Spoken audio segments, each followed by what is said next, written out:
बहुत साल पहले एक छोटे से गांव में एक लड़का रहता था जिसका नाम विक्रम था। विक्रम का जीवन साधारण था, लेकिन उसमें एक अद्वितीयता थी। वह जादुई खिलौने के बहुत शौकीन था। उसके पास हर तरह के जादू के खिलौने होते थे और वह हर दिन उनसे नए जादू सीखता रहता था। एक दिन विक्रम को गांव के पुराने बाजार में एक दुकान में एक रहस्यमय खिलौना मिला। वह खिलौना एक चमत्कारी घड़ा था जिसमें कहीं भी देखने पर उसमें कोई चीज नहीं थी, लेकिन जब विक्रम उसे घुमाता तो उसमें बहुत सारी खोजनीय चीजें निकलती थीं। विक्रम ने उस दुकानदार से पूछा, यह खिलौना कैसे काम करता है?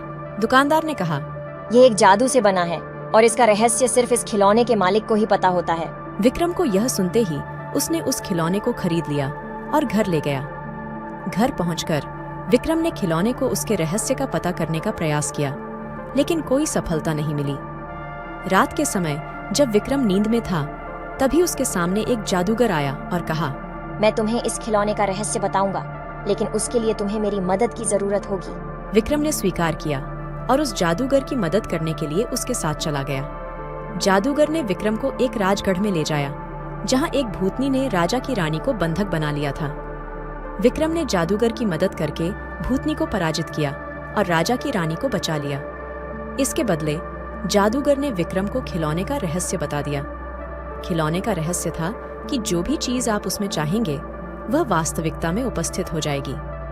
विक्रम ने यह सीख ली और उसने उस खिलौने का प्रयोग करके अपने गांव की समस्याओं को हल किया।